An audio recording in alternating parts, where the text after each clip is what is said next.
Hoy nos adentramos en el capítulo 3 de Jonás y con ello volvemos a pisar tierra firme. Comenzando esta sección, encontramos a Jonás en una ubicación desconocida. Y es ahí cuando, leemos en el versículo 1 del capítulo 3, la palabra del Señor vino por segunda vez a Jonás. Levántate, ve a Nínive, la gran ciudad, y proclama en ella el mensaje que yo te diré. Convengamos que en la introducción de esta segunda comisión, las palabras son casi idénticas a la primera, pero difieren una de otra. Esta vez es como que nos deja la sensación, no sé si ha usado esa expresión a veces, como un déjà vu, algo que vuelve a pasar casi igual. Pero este es un déjà vu literario, creando la impresión de un nuevo comienzo. Pero esta segunda comisión que recibe el profeta difiere de la primera en que no menciona la maldad de Nínive. Y el mensaje es ahora para Nínive y no contra Nínive. Aún así, esto no quiere decir que el mensaje ha cambiado. Lo único que parece haber cambiado es la actitud pecaminosa del profeta. Dios no ha cambiado, la comisión de Jonás no ha cambiado y Nínive no ha cambiado. Por lo tanto, ¿de dónde surge ahora la obediencia del profeta? Debe surgir de un cambio en el propio Jonás. Pero, ¿un cambio de qué tipo? ¿Es este un cambio permanente? ¿Es un cambio sincero? Si se está haciendo todas esas preguntas, está ahí junto conmigo.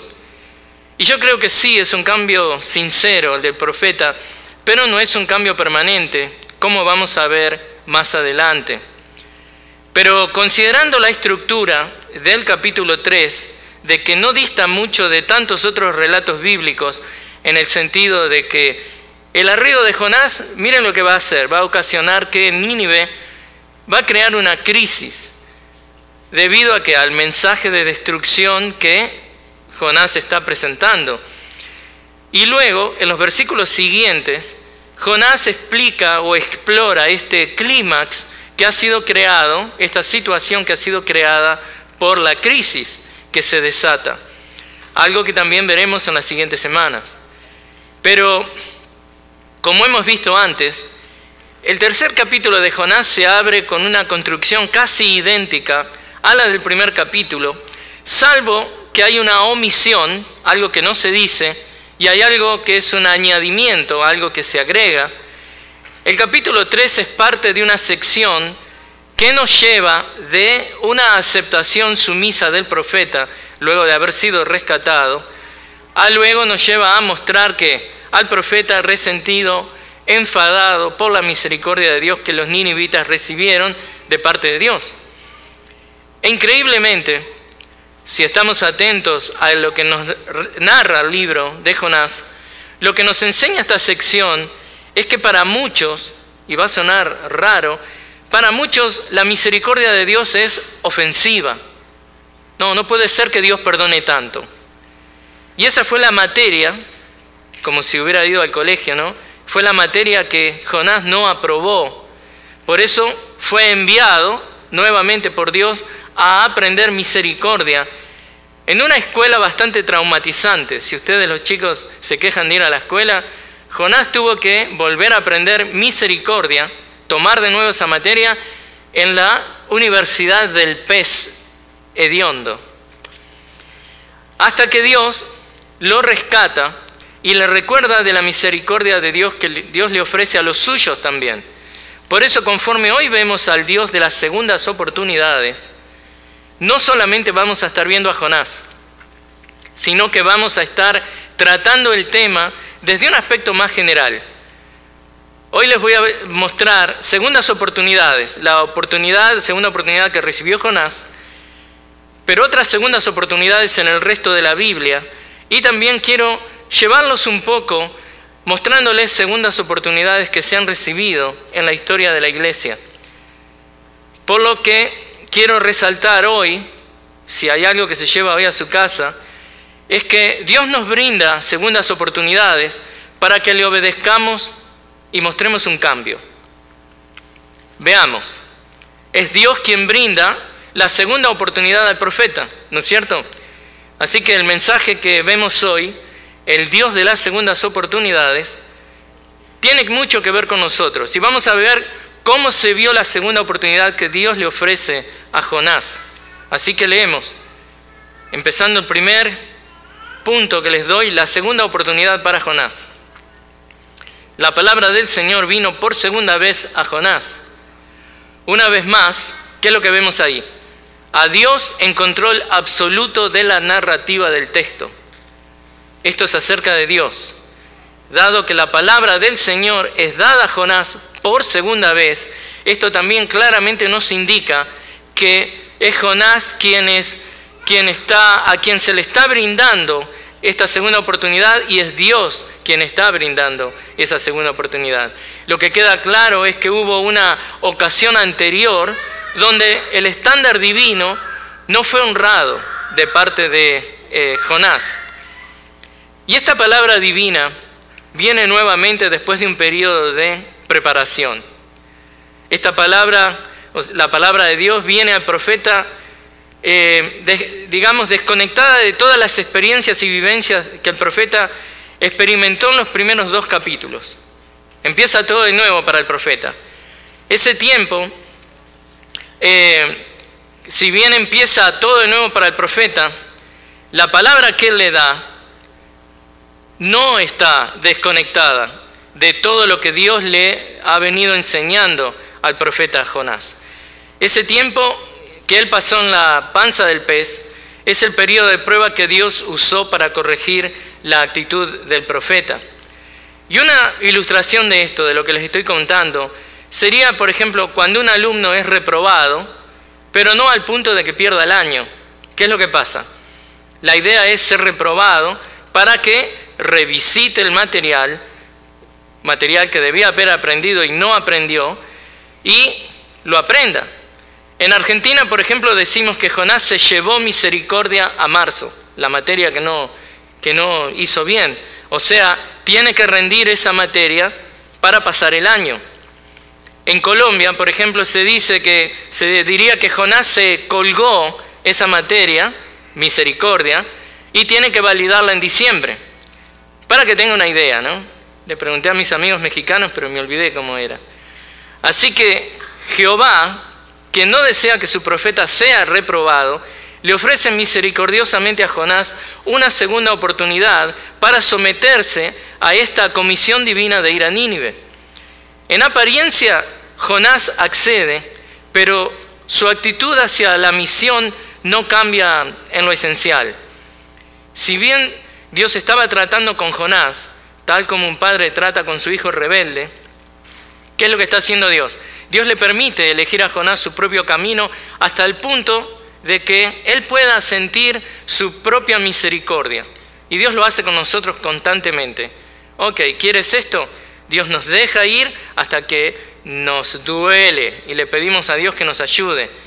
Es como que en un sentido Dios le ha quebrado al profeta su espíritu de rebeldía. Y eso también aplica para nosotros, porque lo que quiero que veamos en esta sección es lo siguiente: que Dios nos brinda segundas oportunidades para que le obedezcamos y mostremos un cambio. Si Dios le ha dado una segunda oportunidad, no haga el mismo error que en la primera. Y eso nos lleva a preguntarnos, ¿de dónde surge ahora la obediencia del profeta? Volvemos a hacernos la misma pregunta. ¿Qué tipo de cambio se dio en Jonás? ¿Es un cambio sincero? ¿Es un cambio permanente? Como les decía al principio, yo creo que es un arrepentimiento sincero, si bien no es un arrepentimiento permanente. Y hablando del arrepentimiento de Jonás, no debemos apresurarnos para juzgarlo como insincero, porque debemos mirar y revisitar nuestros propios corazones. A nosotros muchas veces nos pasa exactamente lo mismo. Nos arrepentimos de algo por lo que pedimos perdón a Dios, pero luego volvemos a caer en el mismo pecado. Esto nos lleva a considerar que los cristianos vivimos en esa zona, en esa experiencia constante de ser confrontados con pecados del cual se nos manda a arrepentirnos, y lo que se requiere de nosotros es actuar en obediencia, porque, como nos dice Santiago 1:25, y vaya buscándolo, somos bendecidos solamente si actuamos. Y eso es lo que vemos que Jonás hace. Este profeta ahora es un profeta que obedece. Es verdad que lo hace silenciosamente, sin asentir a lo que se le ordena, sin decir, sí, Señor, lo voy a hacer. O como Isaías, sí, Señor, envíame. Pero tal como pasara la primera comisión que recibió cuando desobedece a Dios, Jonás simplemente, silenciosamente obedece. Y les recuerdo, gracias por buscar Santiago 1:25, que Santiago dice esto: pero el que mira atentamente a la ley perfecta, la ley de la libertad, y permanece en ella, no habiéndose vuelto un oidor olvidadizo, sino un hacedor eficaz, éste será bienaventurado en lo que hace. ¿Quién será bienaventurado en lo que hace? El hacedor eficaz, el que obra, el que obedece. Y eso es lo que vemos a Jonás que está haciendo aquí. Él está siendo un hacedor eficaz. Para los cristianos, hay momentos en los que es imperativo dejar a un lado las emociones. Es imperativo dejar a un lado los sentimientos y obedecer en fe. No se trata si sentimos querer orar o no, debemos orar. No se trata de si deseamos leer la palabra o no, debemos leer la palabra. No se trata si queremos mostrar amor o no, debemos amar como Cristo ama. No se trata de ser pacientes, si sentimos ser pacientes o no, debemos ejercitar la paciencia. O sea, la bendición, hermanos, viene cuando obramos. La bendición espiritual nos llega cuando actuamos en obediencia y en fe. Es únicamente cuando obedecemos en humildad y sometimiento al deseo divino que luego Dios nos recompensa con las emociones y los sentimientos que acompañan estos actos de obediencia que hemos realizado para la gloria de Dios. Y en un sentido, eso es lo que creo que Jonás está haciendo. Él está aprovechando esta segunda oportunidad dada por Dios, a modo de que de beneficiarse al máximo de esa experiencia que está recibiendo. Eso es lo que vemos que Jonás, el ahora obediente profeta, hace en respuesta a las palabras de Dios en el 3:2. Lea conmigo Jonás 3:2. Levántate, ve a Nínive, la gran ciudad, y proclama en ella el mensaje que yo te diré. Por eso ahora concentrémonos en la obediencia del profeta. Seguramente el profeta no disfrutó hacer la voluntad de Dios, pero esta vez cumplió al pie de la letra lo que Dios le pidió. Como vemos aquí, no protesta ni duda, simplemente obedece. Vemos que Jonás actuó, como vemos más adelante, conforme a la palabra del Señor. Algo que certifica el arrepentimiento de Jonás. Y otra cosa que nos ayuda a ver que este arrepentimiento es sincero, es que, por ejemplo, la distancia de la playa a donde fue vomitado Jonás, de la distancia de ahí a lo que es la ciudad de Nínive, era de aproximadamente 2 semanas a pie. Un trecho bien largo. Y esto le daría al profeta suficiente tiempo para poder arrepentirse de su arrepentimiento. Y evidentemente eso no pasó. Fue un arrepentimiento sincero. Él no trató de escaparse nuevamente de la voluntad de Dios. Tal como pasara, como cuando Jonás escapó hacia el puerto de Jope, ¿se acuerdan? En el capítulo 1. donde tuvo tiempo suficiente para arrepentirse de escaparse de la voluntad de Dios, pero no lo hizo. Y esta vez, de la misma manera, el profeta tiene la misma oportunidad de cambiar de opinión a medida que transita y camina hacia ese objetivo, pero a pesar del dolor que le causaba obedecer a Dios, él lo hizo. Y aquí tenemos una lección muy importante, sobre todo para aquellos cristianos que creen que pueden tener un enfoque quietista de la santificación. Yo me quedo tranquilo, confío en Dios, Dios lo hará. Bueno, Dios le va a dar la fuerza, pero usted tiene que trabajar en la fuerza de Dios. Y eso se hace en obediencia y en fe. Algunos hermanos creen que solo debemos obedecer cuando sentimos hacerlo, porque si obedecemos cuando no lo sentimos, entonces estamos actuando en el poder de la carne. Pastor, si hago eso cuando lo siento nada más es porque lo hago en mi carne.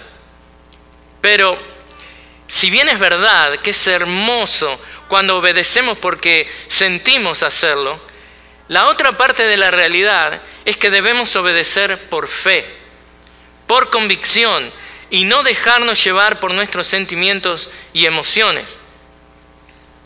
Por favor, recuerden esto. Siempre, absolutamente siempre, hay victoria en la obediencia, aun cuando se trata de una obediencia a regañadientes. Si bien a veces el amor a la obediencia llega solo después de que obedecemos, la realidad es que siempre es correcto obedecer. Independientemente del estado de ánimo que tengamos, independientemente de nuestros sentimientos, debemos obedecer a Dios. En la segunda oportunidad que Dios nos dé, obedezcamos a Dios. En la segunda oportunidad que Dios le ofreció, Jonás obedeció. Y si bien la victoria que resultó de la predicación de Jonás fue la victoria de Dios, no la de Jonás, aún así, esto nos muestra que el profeta aprovechó al máximo su segunda oportunidad. Por tanto, aún se podría decir la renuencia de Jonás, aunque no quería verdaderamente obedecer, en este caso se vuelve algo irrelevante para la cuestión de la utilidad de Jonás en las manos de Dios. Porque dado que él obedeció, Dios lo usó. Pero les quiero mostrar otros casos de segundas oportunidades en la Biblia. Tal vez no las más conocidas. No vamos a estar hablando de Juan Marcos, no vamos a estar hablando de Onésimo o de Moisés o alguno de los casos más conocidos. Quiero familiarizarlo con otros. En nuestro segundo punto quiero mostrarle otros casos. Así que vamos al segundo punto, que es segundas oportunidades en la Biblia. Vamos a ver otros casos bíblicos de segundas oportunidades presentadas al pueblo de Dios. Entonces vamos a comenzar con los benjamitas. La victoria final, por ejemplo, y tiene que ver esto con el libro de Esther, la victoria final que Esther y Mardoqueo tuvieron sobre Amán, que está narrada en el libro de Esther, es otro caso de una segunda oportunidad aprovechada para glorificar a Dios. ¿En qué sentido? Esther y Mardoqueo eran de la tribu de Benjamín, la misma tribu del rey Saúl, quien desobedeció a Dios perdonándole la vida a Agag. Saúl estaba supuesto a destruir a Agag, quien era el rey de los amalecitas. Esta historia, narrada en 1 Samuel 15, trae graves consecuencias para el pueblo de Israel cientos de años más tarde, cuando corren el riesgo de ser exterminados por Amán, quien era hijo de, Esther 3:1 les dice, Amán era hijo de Amedata el Agageo, era descendiente de Agag. Debido a la inacción de Saúl, hubo agagitas que atacaron a los judíos durante el imperio persa. O sea, tengamos cuidado, porque si usted no trata con su pecado hoy, cosechará las consecuencias de ese pecado en el futuro. Y esto nos enseña que la primera oportunidad que perdió Saúl de eliminar a esta futura amenaza para el pueblo de Israel fue corregida por la generación de Mardoqueo y Esther, que eran benjamitas, que hicieron uso de la segunda oportunidad dada por Dios para que le obedezcan y le glorifiquen. Así que tenga eso en cuenta. De la misma manera, la inacción y desobediencia de Jonás puso en riesgo las vidas de aquellos que Dios quería alcanzar con su misericordia. Pero Dios le concede al profeta una segunda oportunidad para que a través de la obediencia glorifique a Dios. Porque Dios nos brinda segundas oportunidades para que le obedezcamos y mostremos un cambio. Pero ahora bien, en este punto de segundas oportunidades, tenemos que aclarar algo muy importante. Y vamos a demarcar los límites de las segundas oportunidades. En un sentido, Dios nos da segundas, terceras, cuartas y hasta 70 veces 7 cantidad de oportunidades en lo que respecta a ser perdonados y a perdonarnos los unos a los otros. Eso lo vemos en Mateo 18, versículos 21 y 22. Pero hay pecados que cuando toman lugar en la vida de una persona, el pecador que confiesa su pecado en arrepentimiento recibe perdón de parte de Dios, también recibe perdón de parte de la congregación, pero ese pecado va a dejar secuelas que le impedirán cumplir algunas funciones ministeriales. Y quiero que presten mucha atención. Cuando se trata de reintegrar al pecador arrepentido al compañerismo de la iglesia, las oportunidades son infinitas. Pero cuando se trata de restaurar a un líder que ha caído en pecado sexual, en ese caso no hay segundas oportunidades. El concepto de segunda oportunidad es mal entendido, y cuando eso pasa, si esto es mal entendido y Dios es deshonrado, lo que se hace es bajar el estándar del liderazgo en la iglesia. Tristemente, algunas iglesias contemporáneas malentienden este concepto de segunda oportunidad y restauran en sus cargos a pastores que han caído en pecado sexual. Y esto es un reproche a la iglesia de Jesucristo, algo que va en contra de 1 de Timoteo 3:2, que dice: un obispo debe ser, pues, irreprochable.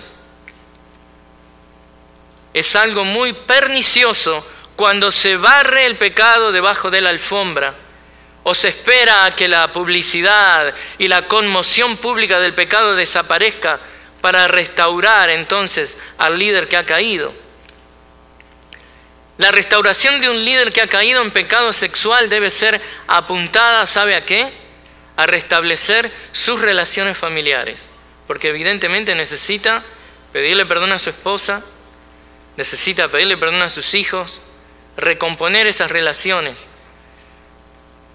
recomponer las relaciones con la familia, con la iglesia.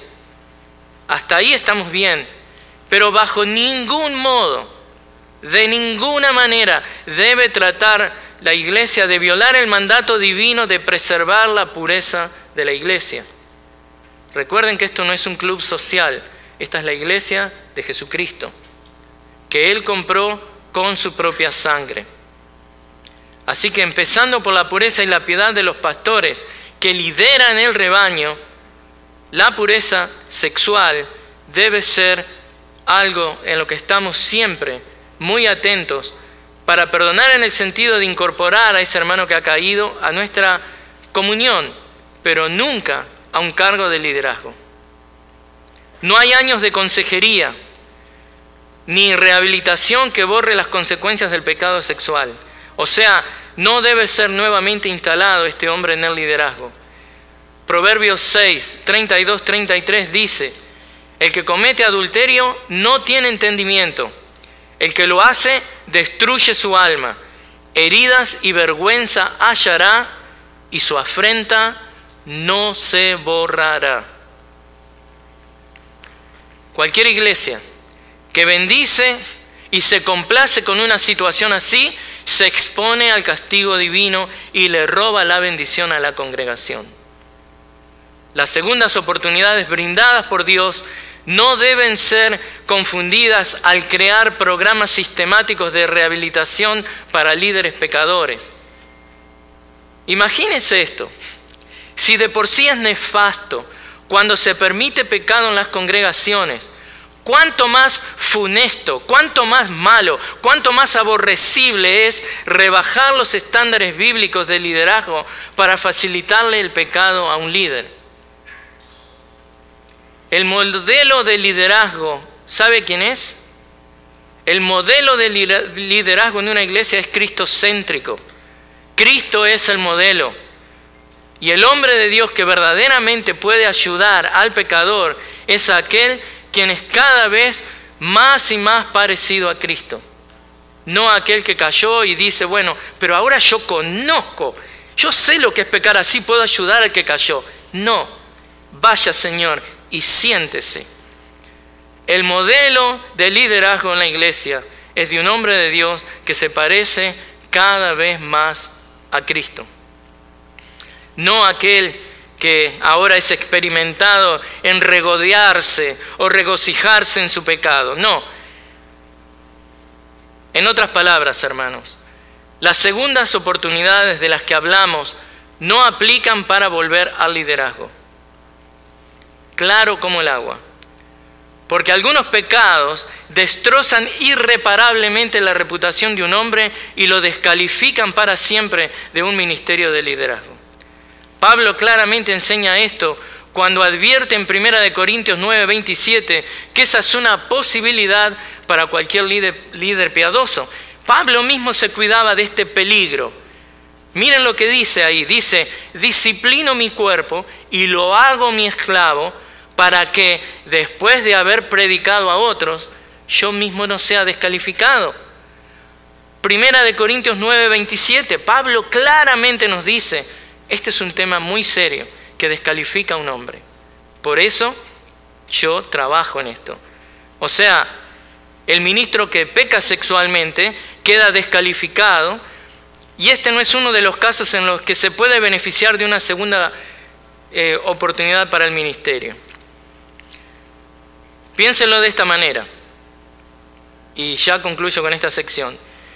Piénselo de esta manera: no es un acto de amor devolver a un hombre descalificado al ministerio público. Ese no es un acto de amor, ese es un acto de desobediencia a la palabra de Dios.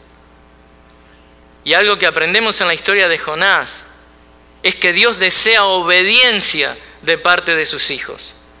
Nuestro amado Dios es el Dios de las segundas oportunidades, oportunidades que Él brinda en sus propios términos. Dios pone los términos. Así que ahora quiero ilustrarles la necesidad de aplicar el beneficio de recibir una segunda oportunidad. Porque como iglesia a veces necesitamos ser incentivados a tener esa actitud. Debemos ser misericordiosos. Debemos extender esas segundas oportunidades a nuestros hermanos y hermanas en la fe. Entonces les quiero contar un caso real desde la historia de la iglesia.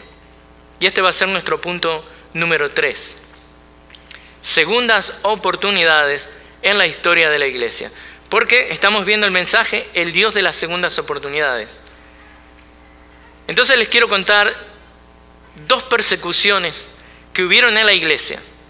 Y cuando hablamos de persecuciones hablamos de inestabilidad, mucho sufrimiento, pérdida de vida.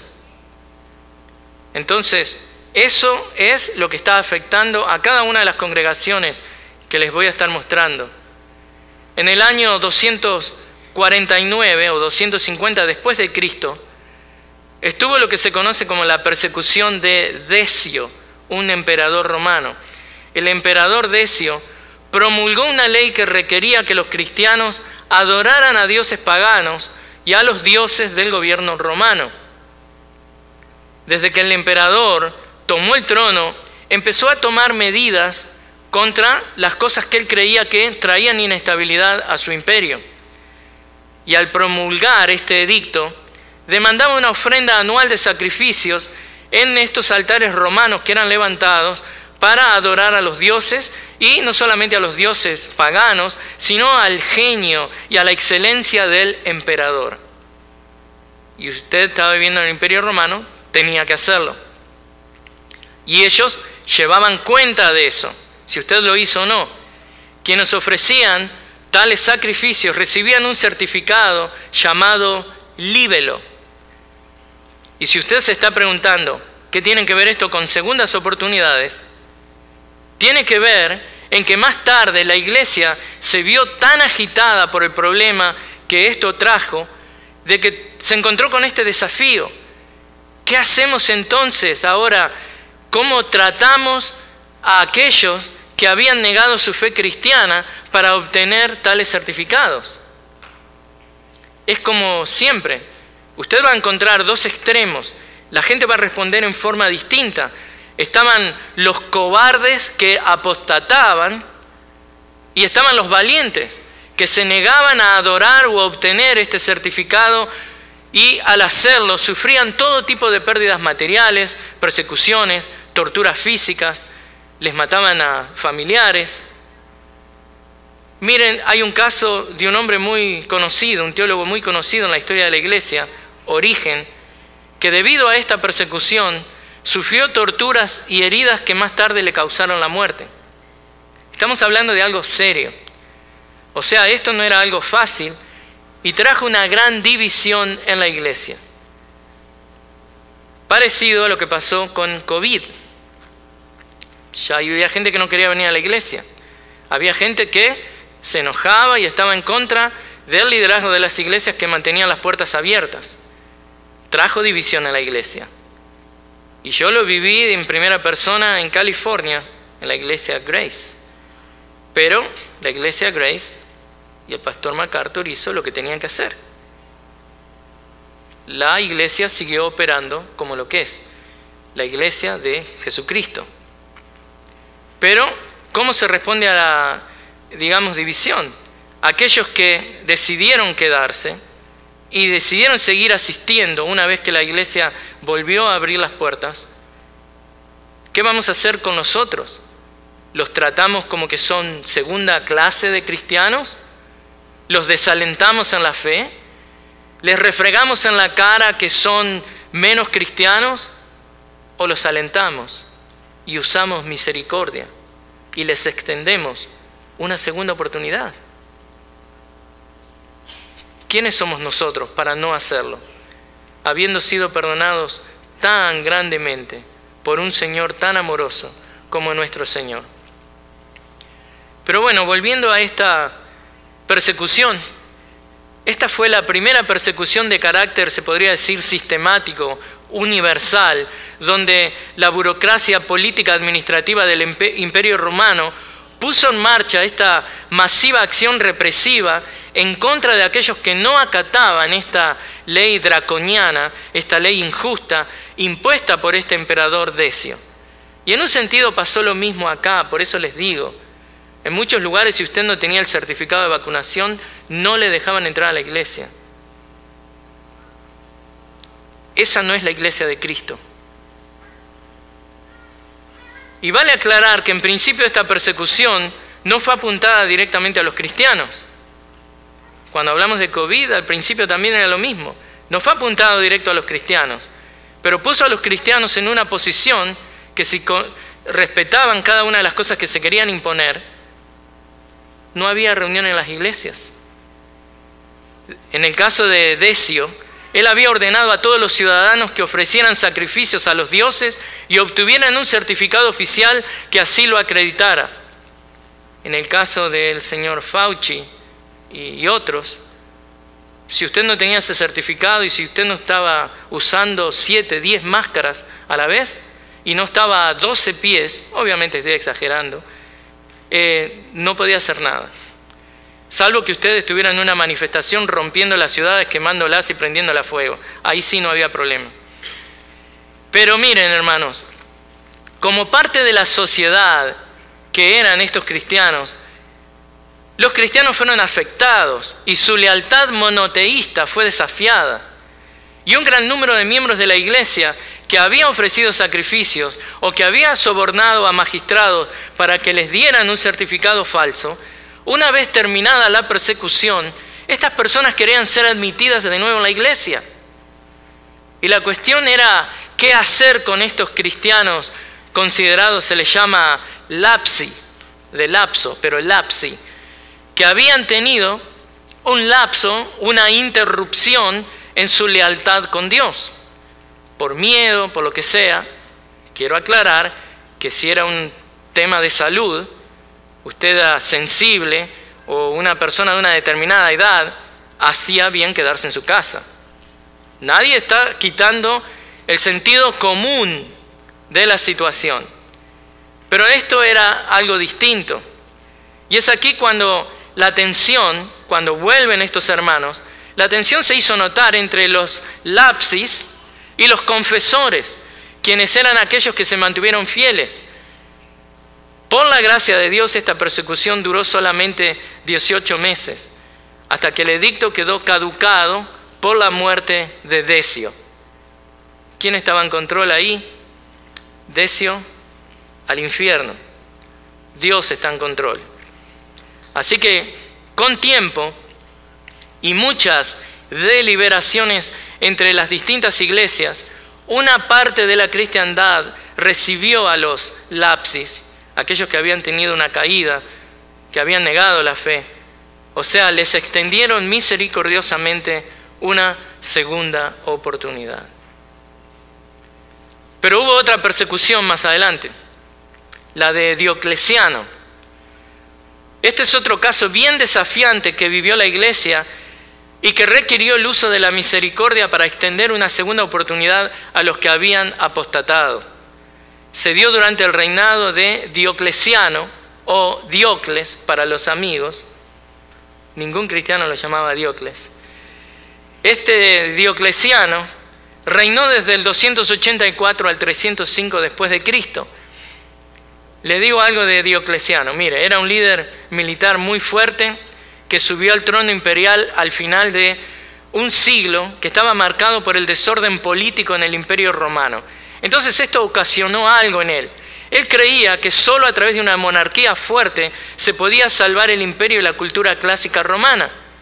Entonces, ¿qué hizo? Puso fin a una ley que había, que el emperador y el senado compartían la autoridad. Él dice, no, se terminó. Es solamente el emperador el que tiene la autoridad. Porque él creía que una poderosa monarquía orientalizada parecía ofrecer la única alternativa a el caos que se estaba viviendo. Así que tenga cuidado, use inteligencia también. Mire a quién vote, porque cuando el gobierno quiere crecer y convertirse en una monarquía, eso no viene gratis para los cristianos. En algún momento podemos perder la libertad. Así que ore por eso y sea inteligente cuando le toca votar. Pero bueno, la iglesia fue afectada por esto, porque en un imperio tan despótico no había lugar para elementos democráticos. El gobernador no quería eso. El gobernador y el emperador no querían la tolerancia de credos hostiles a la religión del Estado. El Estado se convertía en una religión. Y el resultado natural de esta situación histórica, les digo bien histórica, esto fue verdad, fue la persecución más cruel, horrenda y severa que los cristianos jamás hayan soportado. ¿Ven que no está desconectada la cosa que pasa en la política con qué es lo que pasa con nosotros los cristianos? Obviamente que sabemos que Dios, que es soberano, está encima de todas esas cosas. Él lo permite o no, y si Él permite que seamos perseguidos, Él nos va a dar el aliento, la fuerza y nos va a dar la salida. Pero escuchen esto. En marzo del 303, Diocleciano promulgó el primer edicto que ordenaba la persecución de los cristianos. La orden fue bien amenazante, hermanos. La orden fue bien clara. Se ordenó el cese de las reuniones de los cristianos, se ordenó la destrucción de las iglesias, se ordenó la deposición o la expulsión de los oficiales de la iglesia, se ordenó el encarcelamiento de los que persistían en su testimonio de Cristo y se ordenó la destrucción de las escrituras por el fuego. Se quemaban las escrituras. Dicen los historiadores que las cárceles estaban tan llenas de cristianos, que no había lugar donde poner a los criminales. Los cristianos estaban presos, los criminales estaban afuera. O sea, primero la iglesia, como les mostré en el primer caso, soportó a aquellos que apostataron adorando a dioses paganos, y ahora, en ese caso, en el segundo caso que les digo, la iglesia tiene que lidiar con aquellos que habían tomado en poco la palabra de Dios, entregando o destruyendo ellos mismos las copias de la palabra de Dios. Y honestamente, como usted trate la palabra de Dios, habla qué significancia eso tiene para usted. No importa el periodo de tiempo, hermanos. La era de la iglesia en la que estemos, no importa el lugar, siempre habrán ocasiones donde la misericordia deberá ser usada para extender una segunda oportunidad a aquellos cristianos que han fallado al Señor Jesucristo. En el caso de aquellos que entregaron copias de las Escrituras a sus perseguidores, cuando esto estalló justamente, ustedes conocen, ¿no?, en el norte de África, cuando se dio una controversia, se llama la controversia donatista. Pero miren, es algo que yo sé que conocen porque tiene que ver, luego se trata en un concilio muy importante. Y el asunto que había que tratar ahí era esto: cómo debían ser tratados los traidores, aquellos que habían entregado las copias de las Escrituras a los perseguidores, cuando pudieron ser readmitidos en la iglesia una vez que había terminado la persecución. Casi lo mismo que el tema anterior. Entonces yo le pregunto, ¿qué haría usted? ¿Ejercería misericordia y ayudaría a su hermano a ser restaurado en la fe? Usted no, le baja la caña. ¿Qué aprendemos de las segundas oportunidades en la historia de la iglesia? Aprendemos que cuando en el norte de África y en Roma estallaron estas dos severas controversias sobre el trato que debían recibir de la iglesia estos que habían ofrecido sacrificios en los altares paganos en la persecución de Decio y los que habían renunciado a las Escrituras en la persecución de Diocleciano cuando se arrepentían, que algunos deseaban que excluirlos. Aprendemos eso, que se ve el corazón natural del hombre, que no le gusta ejercer misericordia. Algunos deseaban excluirlos de toda comunión con la iglesia y otros, por la gracia de Dios, los recibían después de un periodo de prueba. Y lo que tenemos que aprender, hermanos, es que debemos extendernos misericordia unos a otros. Dios nos brinda segundas oportunidades para que le obedezcamos y mostremos un cambio. Por eso debemos estar siempre dispuestos a brindarnos segundas oportunidades, porque nuestro Dios es el Dios de las segundas oportunidades. Y Él nos lleva a cada uno por los caminos que necesitamos transitar para que nos parezcamos más a Cristo. Algunos transitaremos el camino de la valentía y la fidelidad, exhibiendo marcas en nuestros cuerpos. Y a otros, Dios le permitirá por un tiempo que caminen como Jonás, el desobediente, que caminen el camino de la desobediencia para luego extenderles una segunda oportunidad. Y no lo estoy alentando a que si está ahí, que sigan desobediencia. Lo estoy instando y exhortando a que se arrepienta y venga a la obediencia a Dios. Pero lo importante es que todos, hermanos, le pertenecemos al Señor. Cada uno de nosotros comparecerá ante el tribunal de Cristo. Entonces, ¿por qué les digo esto? Porque es nuestra función de ayudar a cada uno de los hermanos que han caído. Ayudemos al caído que necesita ser restaurado y no nos proclamemos como jueces sin misericordia, porque usando las palabras de Pablo, cuando habla de la conciencia, él está hablando de la conciencia en Romanos 14:4, él dice esto: para su propio amo está en pie o cae, En pie se mantendrá, porque poderoso es el Señor para sostenerlo en pie. Pertenece al Señor ese hermano, no le pertenece a usted. Entonces, para cerrar esta sección les quiero contar que cuando en el concilio de Nicea se reunió en el año 325, un concilio muy importante, había más de 300 obispos que estuvieron presentes, porque se estaba tratando un tema de vital importancia para la iglesia.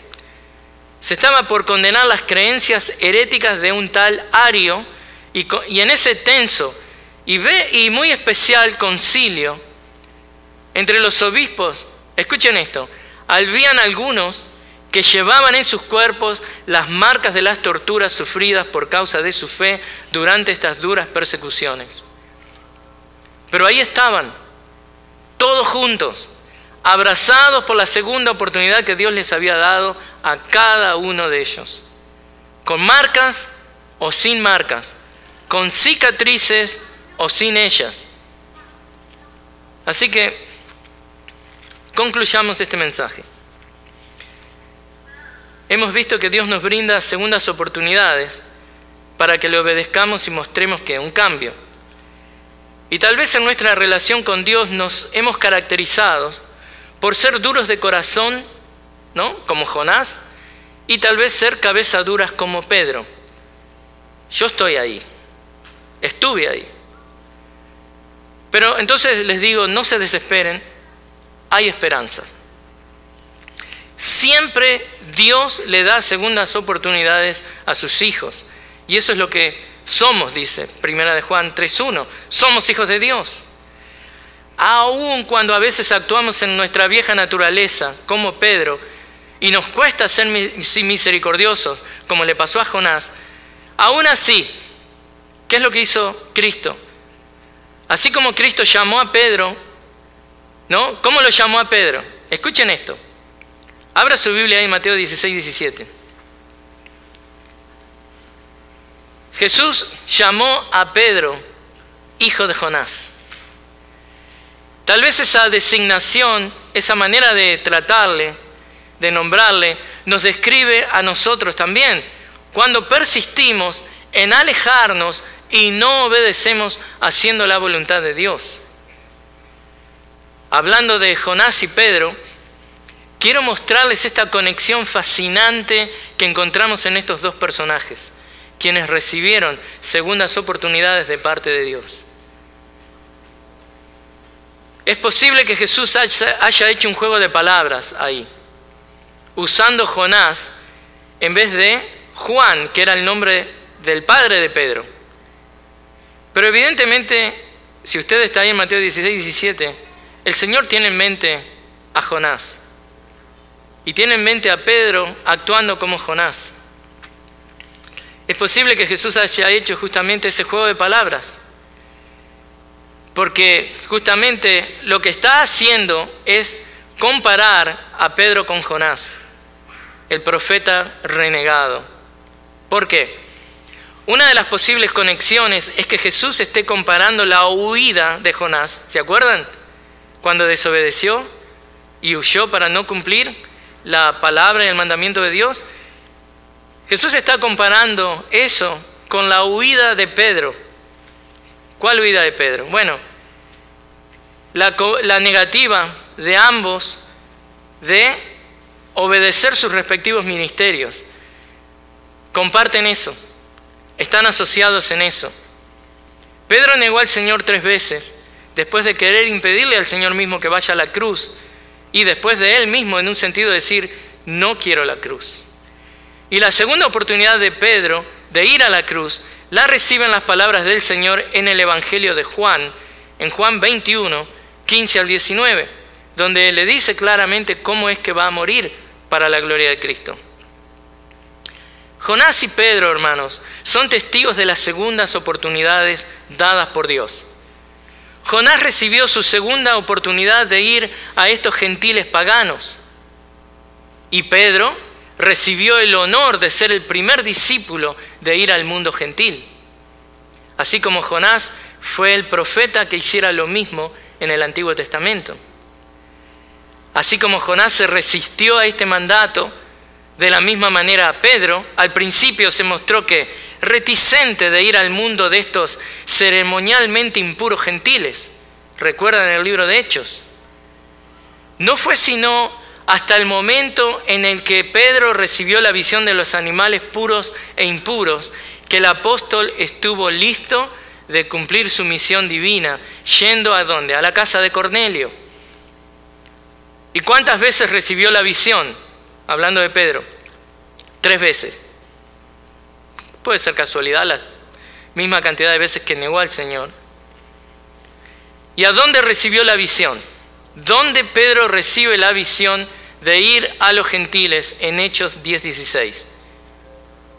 Bueno, estaba en la casa de Simón y la pregunta es, ¿dónde estaba ubicada la casa de Simón? ¿Sabe dónde estaba ubicada la casa de Simón? En Jope. La casa estaba en Jope. Y usted podrá ver, si está prestando atención a esta conexión, el diseño humorístico que tiene todo esto de parte de nuestro Dios. 2 hombres que por distintas razones le fallaron a Dios, pero luego recibieron una segunda oportunidad de parte de Dios. 2 hombres de Dios quienes experimentaron en Jope, en esa ciudad, distintas experiencias en sus vidas ministeriales. Jonás huyó a Jope para escapar de la misión divina de alcanzar a los gentiles. Y Pedro recibió en Jope la comisión para abrir las puertas del cristianismo al mundo gentil. Un diseño maravillosamente humorístico que deja en evidencia que Dios nos brinda segundas oportunidades para que le obedezcamos y mostremos un cambio. Ya sea que hablamos de Jonás, Pedro o nosotros mismos, todos hemos sido asignados con responsabilidades especiales que apuntan a traerle gloria a Dios. ¿A través de qué? De ofrecerle una segunda oportunidad también a un ministerio hecho para Dios, para la gloria de Dios. Este mundo caído también necesita una segunda oportunidad. Y esa segunda oportunidad va a llegar a través de la proclamación del Evangelio de Cristo por parte de nosotros, los hijos de Dios. Recuerdan, Jonás, hijo de Amitai. Amitai era verdad. Jonás, paloma, la paloma de la verdad. Y nosotros, hermanos, somos hijos de la verdad. Seamos misericordiosos y llevemos el mensaje de salvación de este evangelio poderoso de Cristo a un mundo que se encuentra en una situación desesperante, urgentemente necesitados de una segunda oportunidad de parte de Dios. Esa oportunidad que puede llegar únicamente a través de la proclamación del Evangelio de Cristo. ¿Ha usted recibido una segunda oportunidad de parte de Dios?